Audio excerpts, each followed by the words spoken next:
Okay, so hi and welcome to After the Hype with me, your host, as always, Brian Dressel. With me, as always, is Jonathan Hardesty. Hi. Ryan James. Hello. CHEWIE Darso. Hey. And today's special guest is Rich Roy. Hello, how you doing? Rich, before we get started on anything, tell people where they can find you online. Nope. I got nothing to report. Rich and his friends were on our Jurassic World versus Jurassic Park episode. He's one of three of Red Rob Roy. The Red Rob Roy Show. There is a YouTube channel up called The Red Rob Roy Show. More sketches to come.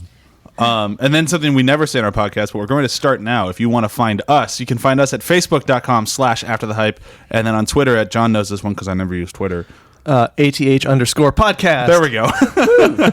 One of these days I might tweet, but I probably won't. All right, so I'll know when you do. Yeah. I didn't write that. Yeah, I didn't write that. Just one day our Twitter says, John sucks. And then, like, 3 seconds later, this is John. I don't suck. Okay, so we'll get started with where have you been doing. I can go first. Thank you. I watched The Flashpoint Paradox on Netflix, which I'd always meant to watch because I heard that it was one of their best Batman DC animated movies, and I just never got around to watching it, and it was really fucking good. I don't know how The Killing Joke is getting this R-rated and all this like big hoopla about it when like Flashpoint was rather violent. Like they did a really good job telling the actual story of. If you guys don't know, it's like an alternate reality where like Bruce Wayne was the one who was shot, and Thomas Wayne becomes Batman, and then Martha Wayne becomes the Joker, and it's this really kind of like dark, twisted alternate future where like Wonder Woman and Aquaman are like at a horrible battle, like they're starting World War III. It's a really awesome movie, and it's surprising how well I actually got into it. And it's a great story. It's already a good story. It's a really good book, and it's really what launched New 52. But if you've never seen the movie, it's on Netflix, and I highly, highly recommend it. It's really well animated, really well acted. Nathan Fillion played Green Lantern, and so far he's been the best Hal Jordan ever. Awesome. They usually do a really good job with those animated movies. DC and Marvel both, really. Yeah.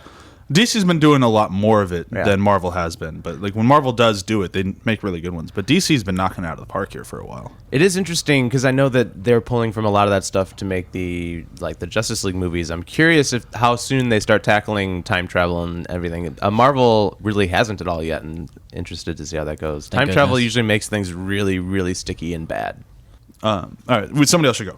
I will go because I haven't been on for a while.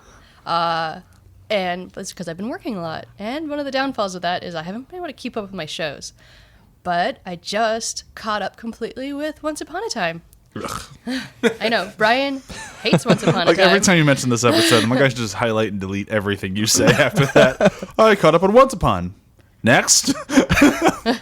But I'm really enjoying it right now. I feel like they finally got to a place where they don't have any this, like, the melodrama in the show is always just extreme, and it's not as bad right now. Particularly, they finally have a storyline that feels coherent and natural, and they have a good villain.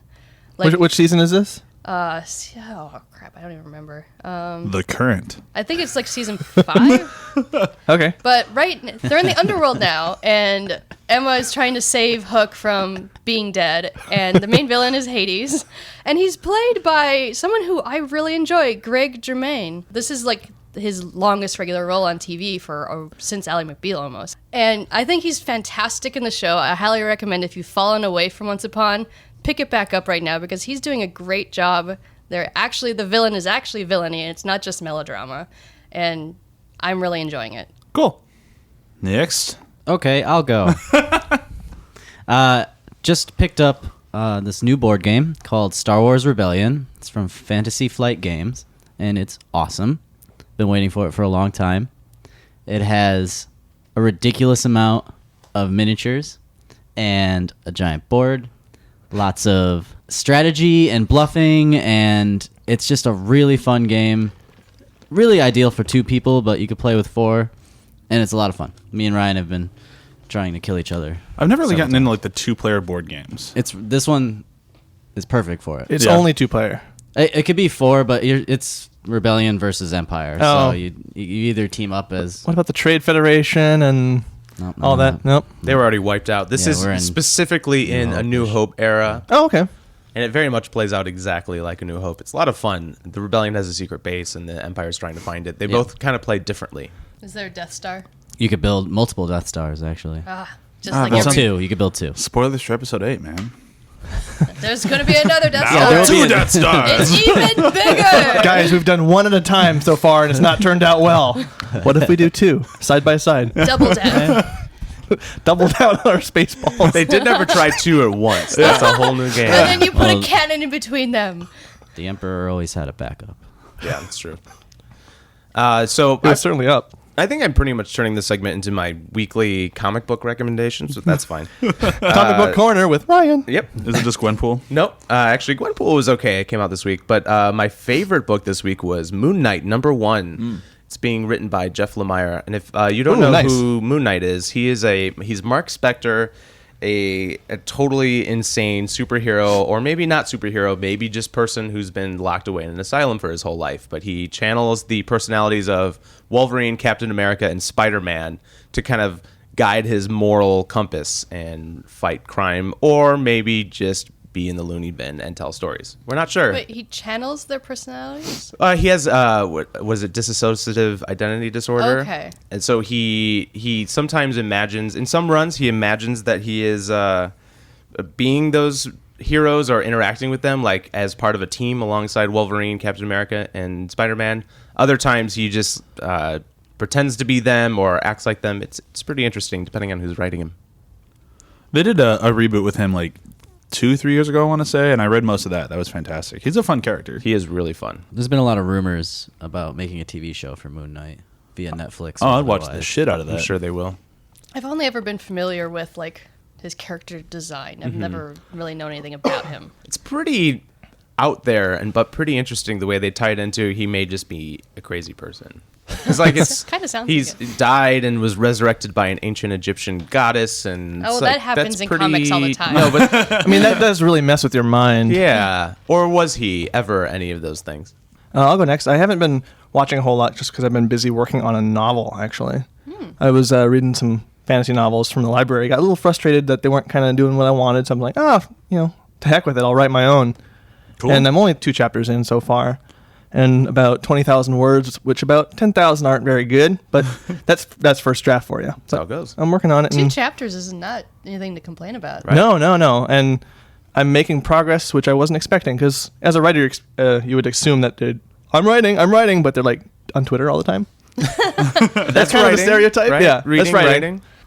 All right, we ready to get started? We are ready to roll. Ready to start drumming? Wouldn't that be the best podcast ever if we just spoke and drum throughout the rest of the episode? I would be terrible at it because one of the reasons I stopped trying to be musical is I can't really keep a beat. I do wish we had a soundboard today just to randomly hit, just for like in the faster. So someone needs to make a J.K. Simmons soundboard. Yeah. Okay, so today's movie is obviously Whiplash. Obviously. If you didn't know, faster. It came out in October of 2014. I was gonna say 2014. No, I you guess say 2014. No one ever said 1,999. I did. So it cost $3.3 million, which is, I think, remarkably low for how good the movie actually looks. Yep. And then it made 13, which is remarkably low for how many people talk about this fucking movie. Like, you think after, like, everyone talked about it like it was the best movie of the year when it came out, which, debatable, whatnot. But you would have figured more of them would have seen the movie for how little it made. But granted, it still made $10 million, and he went on to make what is apparently blowing up CinemaCon right now as his follow-up to this movie. Oh, is it done and screened at CinemaCon?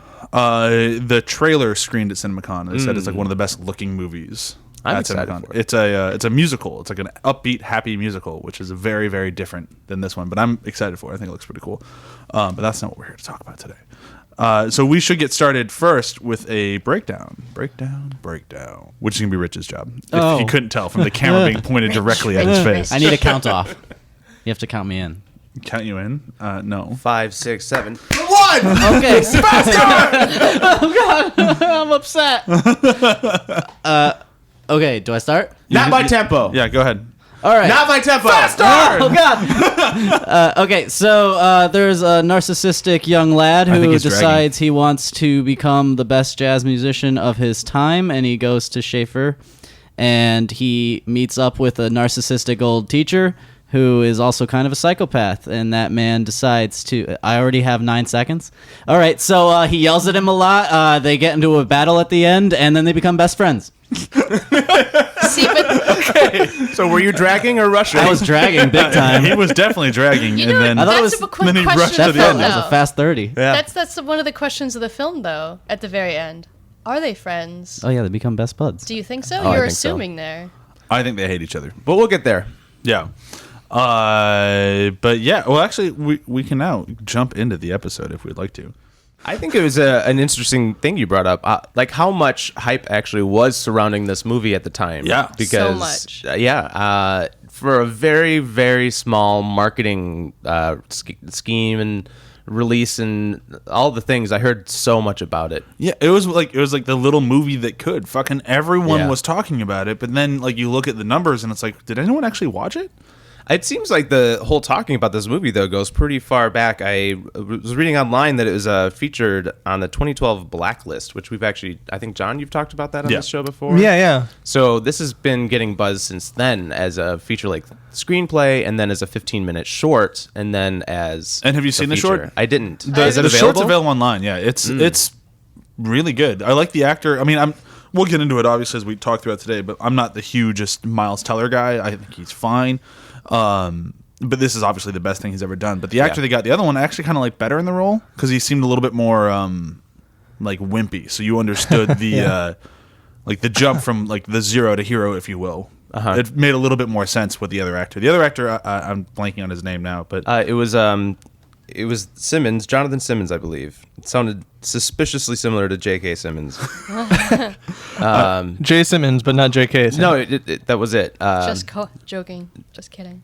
But so I thought Miles actually did a really good job in this movie of going from there, from the scene where the first real breakdown happens and he's smacking him in the face and he says, "Are you upset?" And he makes him say really loud, "I'm upset." After that moment, I think Miles kind of makes a character change, or I should say Andrew makes a character change and like starts throwing all of the cockiness right back in J.K. Simmons or Fletcher's face. oh yeah, I mean, so what you're saying right now is the whole movie is about making the legendary performance. Like they talk about all the time with Birdie, like he played the best thing anyone has ever heard before. And this movie is all about creating that thing for drums. This is going to be the greatest drum solo ever. And if you buy into the movie, at the end, he plays that. Like, obviously, it's not the greatest drum thing ever, but I think in the world of the movie, you're supposed to assume that this is one of the greatest drum solos ever. And they foreshadow the whole thing with like how did he become so and so? They threw the symbol at his head. How did Neiman become this guy? Well, the first time he sat down to play a kit for him, he slapped him until he realized he was in tempo. Right. Like they just keep hitting those moments, and like they do such a good job building a legend in this movie. And I think that's why it took me 3 times to really kind of get into that mindset. But after I did, the idea that this is just not a believable sequence of events made it way more believable, because that's what it's supposed to be. That holy shit, I can't believe that happened. Right. No, that's true. But I thought Miles Teller did a great job of coming in as like the wimpy kid and leaving as as big of a dick as Terrence Fletcher. Well, Yeah, I could see. Yeah, I honestly think this is his best performance. Yeah, I don't think even he would disagree with that. Right. when you break down the structure of the film, it is a hero's journey. Yeah. Like, he's the hero that starts out small and ends large. The instrument of war or violence is the drums. And in a way, J.K. Simmons is also the villain, and he's the prized woman at the end, essentially. But the prized woman is his approval. Like, I love at the end of the film when they just both lock eyes and he gives him a nod, and you can just see it. Even with Miles Teller, he just has that softening moment around his eyes that I always enjoy when someone like... The story is such a classic example of a hero's journey, where you have your hero who starts out weak with Miles Teller. You have the old man and villain and prize at the end wrapped up in J.K. Simmons, where he's all three of those archetypes in one. And the drums are like the big like army or whatnot, the thing he has to fight, because every time he's playing drums you feel like he's fighting the drums. They have so many shots that push into the drums like it's like a living character, and then he bleeds on them and everything. It's such a battle between him and the music. And then he wins at the end and he gets the approval with just like a look from J.K. Simmons, where he slight nod in the eyes and then a slight softening in Miles Teller's eyes, and it's such... The cinematography in this and the direction are so smart. Like, it's all wrapped up in that's one of the reasons that I love archetypes so much, and why I think this movie did so well, is because when you can actually hit archetypes and polish them, people will flock to it, because even people don't understand why they love something. There's something within that pulls everyone in. Yeah, when we were watching it, Rich actually pointed out the moment that he gets the approval, and I thought it was just so well written. You can tell that the Damien Chazelle, who wrote and directed this, is a musician by trade, because the end is just this giant war of, oh, we're best buddies. Hey, do you want to come play at my show? Oh yeah, I'll come play at your show. Okay, we're gonna play Whiplash. Oh, I totally fucked you because I know that you fucked me. And then Miles goes, okay, well, I'm gonna fuck you again.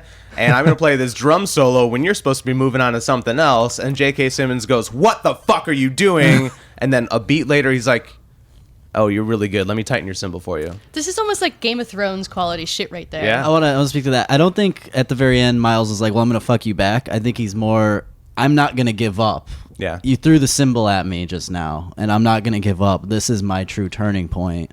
Like, the whole time, he's not very likable. Like, I don't like Andrew that whole movie. I don't really like... And the only person I like in the movie is Paul Reiser.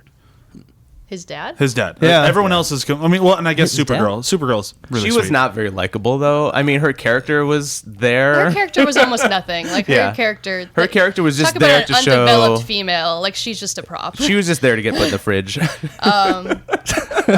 yeah, Supergirl. Like But I don't think it was just the final fuck you. I think it was more like, I'm not giving up. well, it's totally in the moment when there was no fuck you in that last moment from Miles Teller. No. No, it's like what JK says to him. I guess you. What was? I don't remember the quote. Like, I guess you can't do. I guess you can't hack it or something like that. He just looks at him and walks away. And then, like in Miles, because he said that to Miles Teller multiple times more as a question. Yeah. Can you do it? Can you prove yourself? And the whole movie is him trying.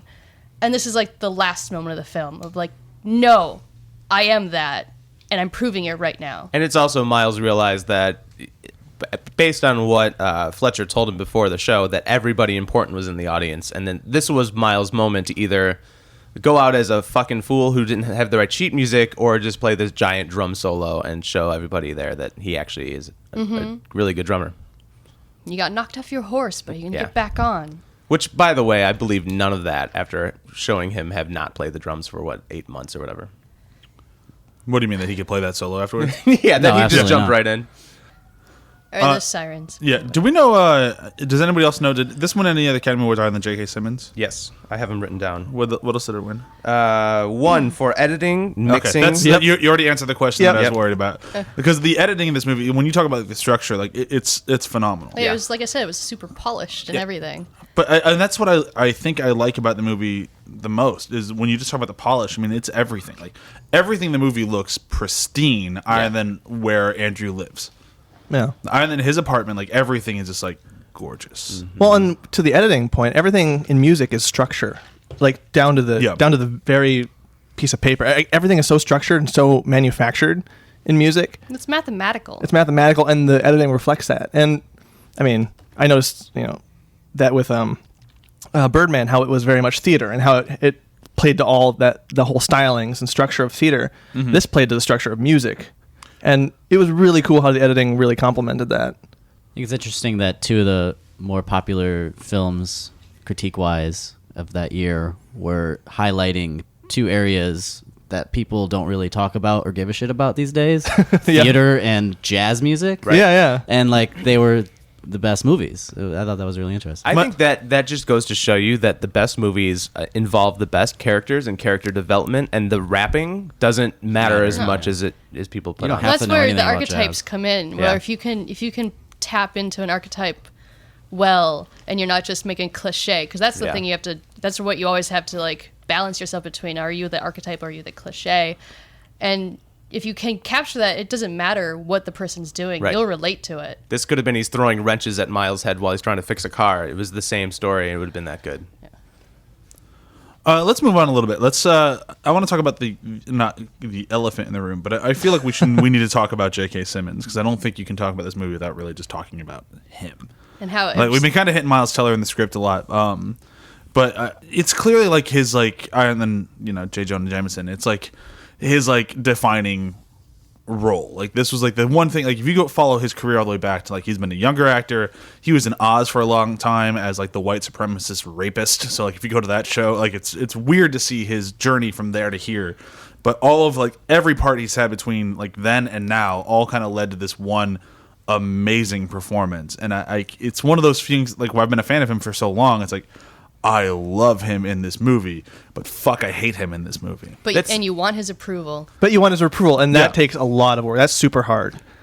On paper, I'd probably go throughout the whole movie and be like, I don't follow his position. I don't get him. I don't understand. I don't agree, and I never will. And then with that actor, it's just wow, okay, I can see where you're coming from, and in a weird, twisted way, I understand, and I still want you to like me. We might all have that one role model in our lives that was terrifying or kind of Yeah. a dick, but we looked up to him and we wanted his approval. It could have been a father, it could have been whatever. Right? Yeah, and- Teachers for Yeah, sure. teachers for sure. I Yeah. mean, and it's that he is that teacher. That when he says at the end of the movie, I don't mean to take someone's quote. There's no two harmful words than good job. I misquoted it enough to where you can use it later. You can stop glaring at me.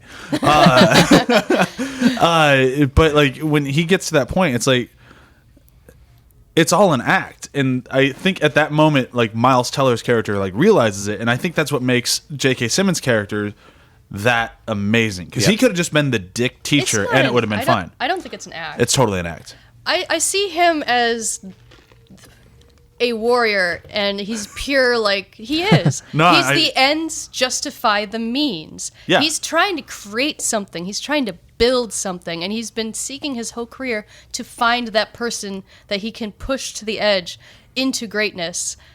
And he finally he realizes that he found it, but he also, the person that he found also was his greatest enemy, where he toppled his career and he traveled his life. They're such a yin and yang. It's a Yeah. Yeah. But that, when I say it's an act, what I mean is that so when you see him at the first performance where he sees his old student and his daughter, he's a super nice guy. Right. Oh, he hey, you should come. cares. Yeah, well, that's the thing. So when I say it's an act, it's not that it's he's bullshitting. He absolutely wants to do that, but it's all part of the performance. He needs to be that dick to pull out the best drummer of all time. If he doesn't put on that show, then everything falls apart. Yeah. So it's an act. It's a tactic, but it's not. He's not that guy 24/7, or he would not be able to see a former student and be oh, it's so good to see you. Your daughter should come play in my band. And I'm sure they walked away and he's you're never going to play in his band. Right. Or they understand and they're you are, and you're going to cry, but you're going to be great. It's debatable, because the thing that I found really interesting, and I'm not sure if you guys were following this when the movie came out, with all of that hype, a lot of music teachers came out to talk about this movie, and they all went, he's the worst teacher ever. Right. That's not. I mean, the mean, thing it's is a that J.K. dramatization. Simmons is ruining 8 kids, 10 kids a semester to try to find one. Yeah. And that's why he's a shitty teacher. But that's his goal in the whole movie. He doesn't care about holding 10 people's hands a semester into being into the band. He wants to find the one dude he can push hard enough to be the new Birdie or whatever. Yeah, if the entire class were to leave just completely heartbroken and destroyed, but that one student came out of it, he'd consider it a success. Exactly. He wants to create a legend. He wants to be that person that isn't necessarily known himself, but he wants the satisfaction Yeah. to know that he helped create that other thing. He wants a footnote in the history book, Yeah. basically. He wants to be the symbol. Yeah. That's In both that's a definitions. pure artist right there. Yeah. Where he wants to create something that will live beyond him. And that's what I love about the movies. He does. Yeah. Yeah. And Everything, all their goals in this movie are completely successful. and whether that music piece at the very end was great or not, they both achieved a synchronicity with like they matched each other. Yeah.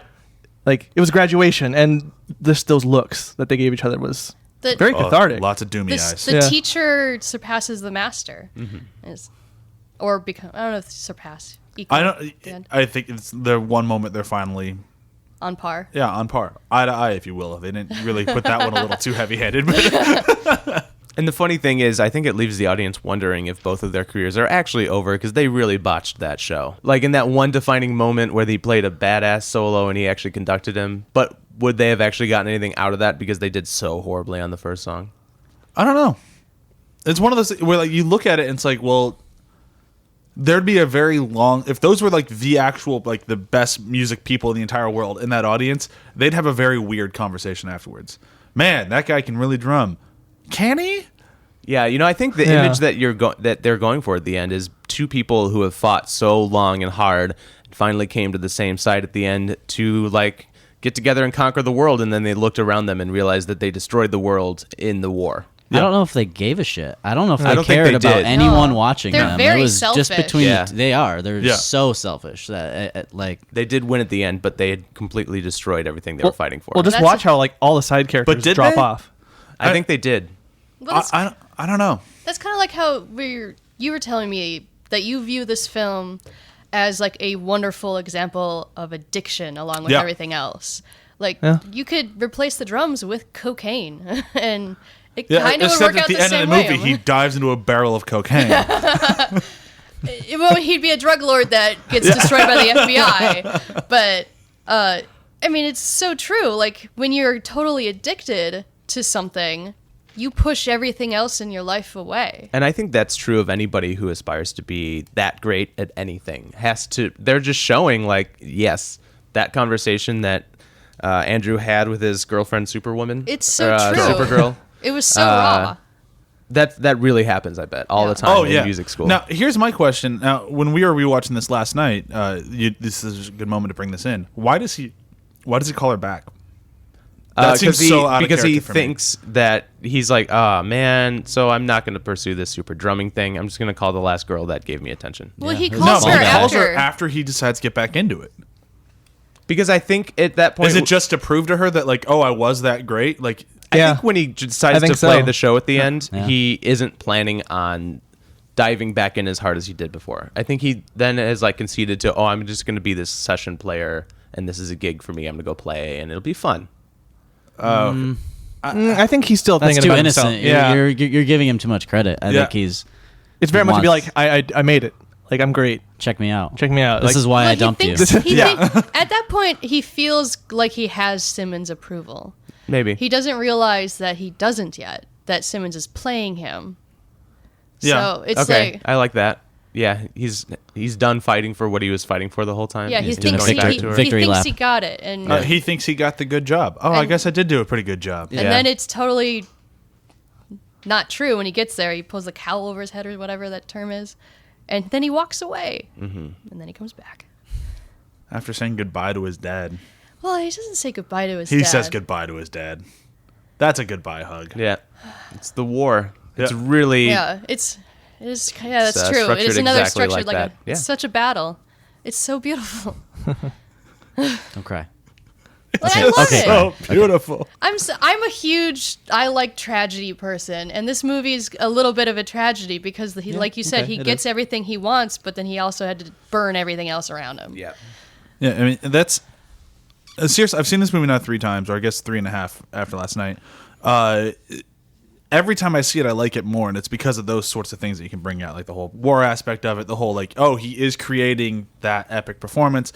I really love everything about it. But I feel like we should move into a little bit more the technical aspects, and part of the reason that Rich is here today. There's some of these things in this movie that, as a common film goer, you kind of go, yeah, it looks good to me, and then you hear other people talk about, like, well, he can't play drums. Like, what do you mean? He looked great. Like, he looked like he could I handle can't it. tell. And then, I have multiple perspectives. on this. First, I worked with Miles on for the Spirit Awards. We did a spoof of this movie as a sketch, and he played the drums, like screwing around. And he actually can play drums. Like Yeah. he learned how to do it. jazz styling. He's okay. You're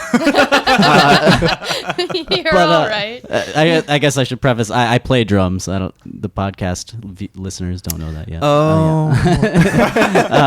Some of the podcasters don't know about Yeah, I'm surprised they don't follow me and know that. Even more, you play drums and you went to music school. I went to music school for several years. It's almost like we planned this. I've been playing drums since 4th grade, so I've been in that like band That's it. band you didn't world. start when you were 4. No, I did not. 4th grade. We got the worst guest. You're Sorry, no guys. Beethoven or Mozart. I know. I can't do double time swing either. So is Miles better than you, who hasn't actually kept up with drumming? Probably not. He could do like fancy show off jazz things here or there. Yeah. But you put him in front of a band and make him play a song, you probably wouldn't be able. So he just learned the motion. Yeah, I basically, think so. Or maybe now I don't know him. We're not I mean, friends. He might play all the time now. Like, what's he doing today? Later. Why is he on the show? Why did you or- bring him with you? Look, you probably can't play Jimmy Eat World covers like I can. But, But how did he do in the shots in the film? Like, did it look like he was playing what they were? sometimes Playing for us? other times no. Like there were a few times where, especially towards the end, you get a shot of just his hands hitting drums that you don't see, and there's no way he's doing what I'm hearing at all. But they do a great job through editing, cutting from him and cutting to the actual player. I should have looked up his name before we got here. Did you? I didn't. Oh man. Yeah. There was one specific guy who was the Like the consultant screen player. He was the consultant, Like the and ballerina in the Black player. Swan. Yeah. Yeah. And he was great. But no, most of the time you could tell that it's not him playing for sure. But for the average watcher, I don't think so at all. I think it was pretty believable. I mean, is this any different than watching an actor pretend to shoot a gun or smoke a cigarette when they don't? Well, I think it is because more people have seen that more times now, where you just know what you see a movie and you know what it looks like when a person in a movie shoots a gun. And this is such a special thing and such a You don't really have a lot of niche time to thing. study the frame either. Like the editing does such a good job of just really do. pushing you forward. They get you that away you from just it. can't think about it. You don't have any time to think about it. One thing that I was always curious about when I watched this is, I mean, it's a very dramatic. I know everything's hyper realized in it. Do you actually bleed when playing the drums at any points? Absolutely. Really? Yeah. Like, First I of know all, that he's you playing. could shave away the skin Yeah. in your thumb area, but the amount of blood in the film. Oh yeah, I used to. For as hard as he man. was practicing, yeah. I've bled plenty of times. Okay. Plenty of times. Marching band, snare drummer. Like, first of all, if you get crazy enough, you'll just start smacking your hand on the side of the drums, busting knuckles, and wearing away at your hand. I mean, it's wood on skin. It doesn't. It's not like guitarists. They kind of callous up and they get past that, but yeah, if you drum too much too fast, you're gonna blister and rip your skin off. It's gonna happen. Delicious. Yeah. So I'm looking it up now, and I don't know who actually recorded the drums. I can't find his name anywhere, but apparently he did all of his own on-screen drumming, which means nothing. It means nothing. Yeah. Yeah. Yeah. They filmed him drumming and then they put the music. So yeah. It's kind of like But, I mean, dubbing. Yeah. Either way, I mean, you still had to look like you knew what you were doing. Yeah. And I think he did. He did, He for did a sure, good job yeah. of that. Yes. The other thing that I've heard from a lot of people is that, and now that you've actually been to music school and I have not, most people here say he would have just fucking left. Like after the first day of slapping, does anything like that ever happen in actual music school? No, Not right? that I've seen. No. Well, that's why the story exists, because J.K. Simmons finally, I bet he's been doing this to students for years, including his old one, Sean, who hung himself. Yeah. This is the first time he found a kid who didn't leave after that. And- Clearly he's not slapping the other kids. He's kind of abusing his drummers a little bit, but, one scene of his trombone player, but because Miles didn't leave, because he kept coming back and actually went and practiced harder after that, that's how J.K. Simmons finally knew he found someone that he could push like that. And Someone that had the that's drive. why this story Well, that's- exists. No, I think you're that's right, why that's why also why it's not important that it's realistic or not. Just Right. because of all these other elements that tie into it, the most important part is that struggle between the two of them, and just how teachers sometimes wish they could go as far as J.K. Simmons, just to get to get the potential out, because you see it and it's maddening that kids don't live up to it. There's And then plenty as of a times kid, I you want really- to throw a chair at somebody. Yeah. But then you can kind of see both ends of it too, from where you were in your life. in various studies, I suppose.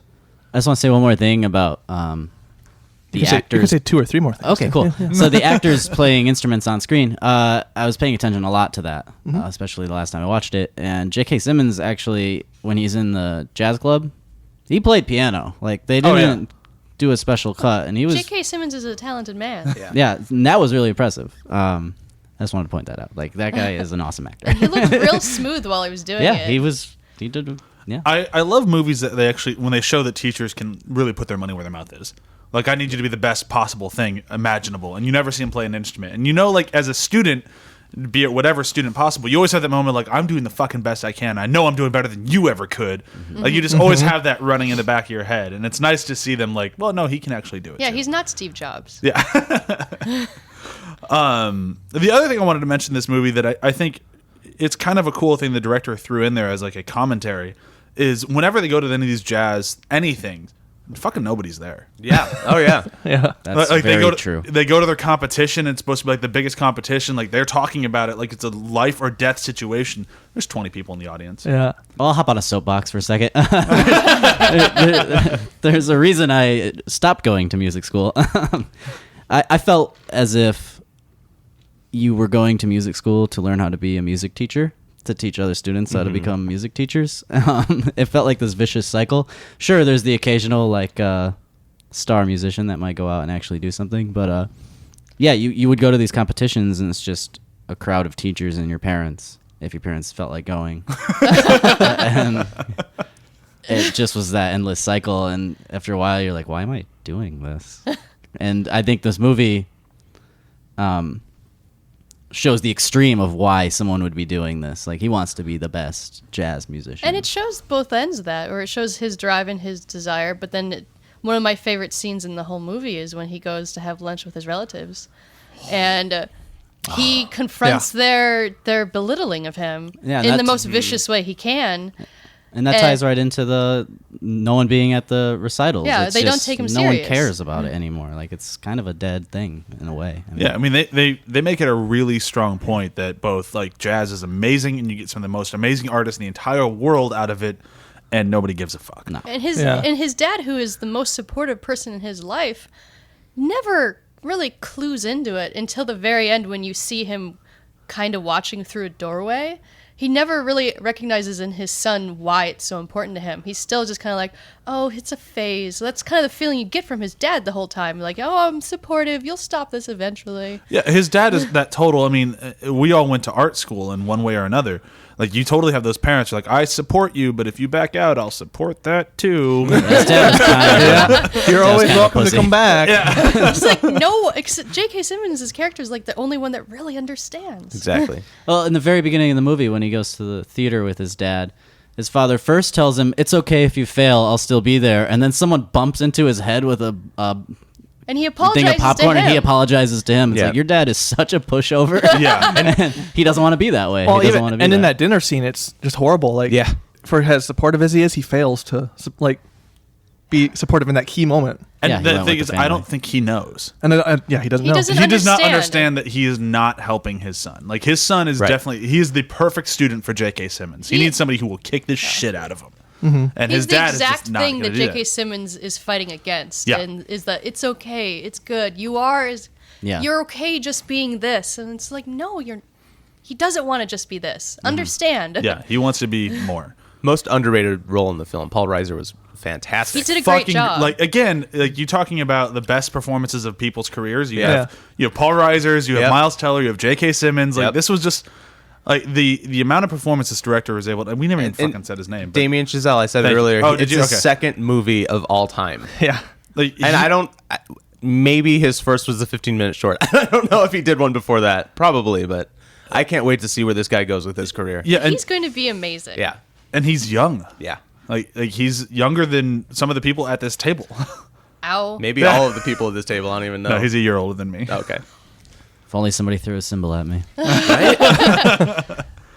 But yeah, no. All he's done, he did a film for school. I'm looking up now. The short, this, and now he's got a huge musical coming out next year. Because he's the main job of a director usually is to pull out performance, and he did an amazing job. Fun You want tidbit. to make a joke that he gave someone a blowjob at some point, but then you're like, no, he's just that This guy talented. did not blow anybody. See, he No, just had he's a just- symbol thrown at his head in directing school. He probably directed He's the actually best. that good. But my favorite thing is that for the Oscars, he was nominated for Whiplash for Best Adapted Screenplay because he took his feature-length screenplay, made it a 15-minute short, and then technically to them adapted that 15-minute screenplay back into the feature, so it's not original screenplay. That's so funny. Yeah. Yep. That's I mean, that might have been the studio making that decision. Like, do we think we have a better shot in original or adapted? Could be. It's funny that they could get away with it because it was a 15-minute short first that he adapted himself. I mean, that's like. I The wonder if he got Martian pigeonholed into it or if they decided. I wonder too. I didn't even think about that. That's really interesting. Because too. you can choose where you want to put your film for nomination. Like, so. is The Martian really the best comedy of 2015? It was comedy or musical, you guys. Literal. Oh my I god, think, the I songs think of that. if it was the best comedy, then that says something about comedies in that year more than The Martian. God, Whiplash could have won. I laughed once or twice. Yeah. All right, so what else do we want to talk about? Do we want to move into quotes? I'll bring the quotes. Atmosphere. Because I talked about the cinematography a little bit. Gold and blue, and yes, both vary again with either being great at that art or being a cliche. Gold and blue, orange and blue, such a cliche at this point in cinema, but he again used it in this film so well. Like whenever the warmest parts of the film are also the most like violent parts when he's in that studio with Simmons with the rest of the band and he's being taught, quote unquote. It's so orange and it's so dark. Like there's only two tones going on almost. Yeah. Except for when that one drummer is wearing a green shirt, he sticks out like a weird thumb. Was that that could be intentional? Was, Yeah, to make was him that Connolly? The Probably, yeah. No, Connolly was I love always Connolly. red, and Yeah, his his other hair- drummer was in the green. Like those are the whole only other time. colors that were ever being pulled out, Yeah. so they stood out like they were like not supposed to be there. Yeah. Probably how J.K. Simmons saw them. Like, Like in a sea of just nothing. Yeah. Here's some Fucking- two bright colors. It's orange and black that whole time, and it's so warm. And then when he quits, and he's like walking around and blah, blah, blah, and then it's totally not saturated during those scenes. Everything's kind of blue, but it really not even that blue. Like it's almost like nothing comparative to the rest of the movie. And that's what he's doing in those scenes is nothing because he stopped drumming, quote unquote. So, and it's just such a beautiful use of atmosphere. Yeah, really. I can't praise that enough. Really great visual storyteller as well as like dialogue storyteller as well as skeleton writer. I mean, Damien Chazelle. I can't wait for he is his future. Like we have a new subject coming up at the end of the episodes here. That if you could just talk about things you're hyped about, I'm hyped about this guy's fucking career. Yeah. Like I'm excited to see what he does next. I'm hoping, like. We get a lot of these young directors who come out and do like one movie and then it's like, well, either the next one's gonna be great or he can just completely disappear. I don't think this guy has that potential. I think he's just gonna go huge places. Yeah. And I will totally watch a musical with Ryan Gosling and Emma Stone. That sounds awesome. I won't watch a musical with Enema Stone. That sounds horrible. Enema Stone. Enema Stone. It's the worst porn name Sounds so ever. Did you have something you were messy. going to add? Yeah, actually. Storytelling aside, I felt like the blandness that you talked about in those rehearsal spaces and stuff, that's, from my experience, every rehearsal space yeah. I've ever been in That is was- like so just colorless and boring and like dark half the time too. And Poorly lit. Like, it just it But took he me right back to created- school. Yeah, but he created the warm, comfy atmosphere, almost like he was in a warm blanket when he was in those spaces. Yeah, and there is something to that. I think it's become so familiar to you, that like tiny little rehearsal room. Whenever he was in there and he like moved his bed in there, I had flashbacks to the many hours I had to spend in those tiny rooms. So they did a good job of that too. All right, I think we should move into quotes. I think There's it's that so time. The verbal abuse in this movie is also beautiful. Yeah, the insults. Which insult is your quote? Well, I think that's the name of the game. I didn't choose an insult as my quote. Oh, but here, can I interject really quick? Yeah. It has nothing to do with that. One thing we didn't mention, this guy wrote 10 Cloverfield Lane, which is one of the best movies out really? right now. He did? He wrote it. Wait. I love this director. Holy shit. yeah. Why didn't I he had no idea. I mean, I'm not going to complain because I'm happy that Jan Trachtenberg directed that, but I'm surprised that he didn't do it himself. Then. Dan's finally a man. Yeah, that's pretty awesome. Sorry, I felt like I'm looking at his We're the IMDb only now. ones that know what you just said. Yeah. Please keep that in. Nah, I'm gonna cut it out. No! Sorry, totally rad TRS show. forever. All right, go ahead. Back to quotes. My TRS shirt does not fit anymore. You were in the middle of your quote. Oh, okay. My quote, which you already said, but to me, I apologize. is a very poignant moment in the film, because I mean it's also very divisive. Do you side with him or do you not? And I do side with him in this quote. There are no two words in the English language more harmful than good job. Because I can pinpoint moments in my life where if someone hadn't said that to me, I would have done better. Absolutely. I think we're all that way. And Brian doesn't agree with me. I think it's scales of gray. Scales of gray. Yeah. Is all I'm saying. There's a moment for that, and there's a moment for a good job. Yeah, there is a moment for good job, but there's so many moments, especially when you want to be an artist, that you should never say that or feel it because then you're settling, and you shouldn't settle as an artist. You should always be pushing yourself to do better. You know, fuck, I'll go with mine. Mine's from Andrew. I thought mine was going to be a J.K. Simmons quote, but now that I was looking at the quotes page just to see if I want something different, I found one that I liked way better. It's the moment where you realize that, if you haven't already realized that everybody in the band actually hates Andrew, like they clearly just wish he wasn't there because he's just a dick. And he shows up to the event late without his own sticks, and he's like, well, you hear the redhead guy in the background, Connolly, say like, I have my own sticks and I'll play it. And he just turns around in mid-conversation. Hey, fuck off, Johnny Utah. Turn my pages, bitch. So good. Turning into Fletcher. I love that moment. So good. If you didn't hate him before then, you definitely do then. Oh, yeah. I didn't hate him in that moment. I just loved it. The turn my pages, bitch is one of the greatest things I've ever heard. It's like if someone can spout a wonderful insult at me, even though there might be a part of me that's offended, the other part of me is going, oh yeah, good job. I felt the burn on that. And that's pretty close to the scene that I want to really bring up quick as an aside, that car accident scene. As someone who's been in a car accident and had a vehicle flip, that just brought like a flashback heavy, Right. like so visceral. Ugh. Yeah, you I want to had issues with that, like in a good way. Yeah, you want to talk about like building a legend. There you go. Yeah. Oh, you mean when Andrew Neiman was on his way to the event and got into a car accident, flipped it, got out, ran to the event, still came on stage and played for half the It's just first a couple song, blocks. And then tackled his teacher. and then tackled his teacher. Like, there's a fucking legend. Yeah. That boy's got some adrenaline. Oh, it was slept tough to like a watch. baby that Probably a night. concussion. Yeah, that was a really good scene. Probably my favorite scene. That's such a good movie. I think my favorite quote is from my favorite scene, and it's the scene where Fletcher has three different drummers in the room. We have Andrew, Connolly, and the guy in the green shirt, Neil, or whatever his name is. I can't remember. And they're trying to play at his tempo, and they just can't get it. And J.K. Simmons brutally makes them sit down and rotate through the drummers until someone finally plays fast enough. And they're doing the close-up on the clock. It goes from like 8 to 2 a.m. and all the other musicians are sitting outside. And at 2 a.m., finally, Andrew is like covered in sweat, and he's finally played it fast enough and earned the part. And he looks like he's about to collapse. And J.K. Simmons opens the door and goes, "Okay, now we can get started." And I like when he goes to the other guy and be like, now clean his blood off my drums. Yep. All right. My line is when they're playing and he tries to single out the person who is out of tune, and he goes to that whole rigmarole and gets him, and is like, sends the kid out, and then he goes to the other guy. He's like, "For the record, Metz wasn't out of tune. You were, Erickson." Yep. But he didn't know, and that's bad enough. And I was like, I like those little feints in there. Yeah. Like, even though he's such an asshole, but I still like that kind of feint in movies like this. And I'm like, oh, that's fun. That was exactly my quote. You got to jump in. Okay, well, I'll just do my favorite insult. Screw it. This is the very beginning. That is not your boyfriend's dick, so don't come too early. And I love So one good. of my favorites too. So good. We just introduced Fletcher, and that's what he's yelling at these kids who can't even look him in the eye. Like, they're so terrified of him. Loved it. That's a good one. I like that one. That's a good one. All right, so the review system for today is going to be, I always think these are easy, and then I'm found out really quick that I'm wrong.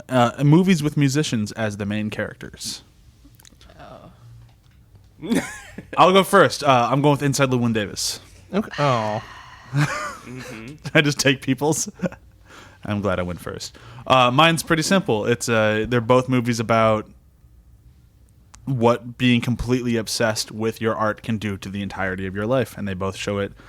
Very, very, very well done, excellent, well-made movies, but showing completely different aspects of what it could be, like the broken down artist and the wannabe artist. Awesome. I'll go next because it's going to be kind of a stretch, but kind of a funny one, I think. And it's going to be "Oh Brother, Where Art Thou?" Okay. Because they become musicians through Coen adversity. Brothers. Yeah. So musicians through adversity, and they kind of come into their own and become a hit Okay. through just having to just stand up to the mic and go at it. Walk the Line All right.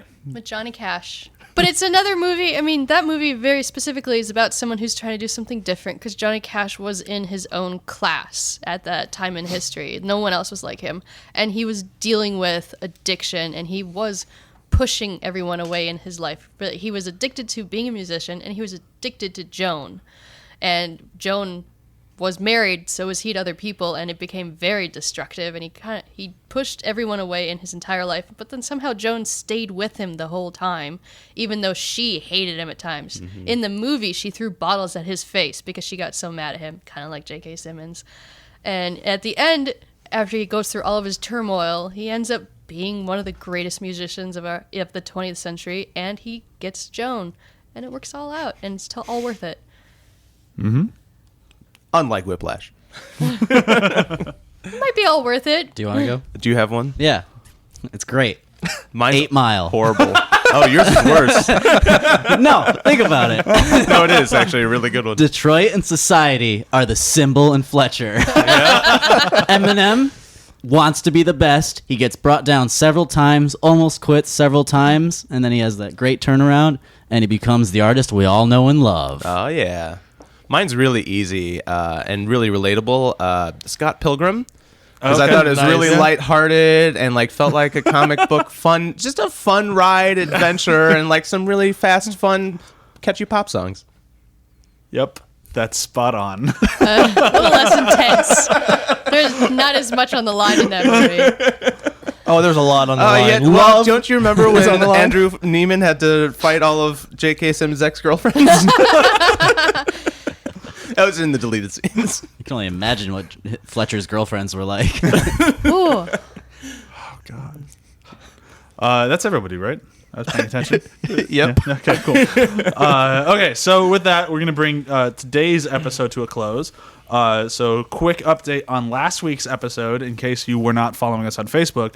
We were dinosaurs versus cowboys. I think. Apparently Cowboys versus Dinosaurs. We are going to come up with the big winner, which I'm not going to complain with because that was my movie, so I get to win. Yeah. But I got. We're going to come up with a new system. Yeah, we're going to come up with a new system so that it's going to be a safe word or a keyword or something like that. Yes. So we know when people who listened voted and people who don't need to start listening and then voting. Anyway, Yo, all right, special thanks we to anybody who actually does listen to the end of our episode. You'll know that I'm talking directly to you because you were listening to me talk.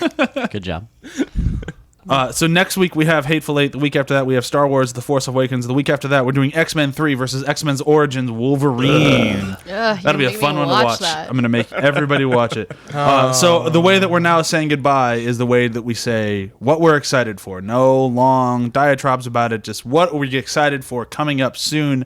I'm excited for The Killing Joke coming out on Blu-ray whenever that happens. Chewie?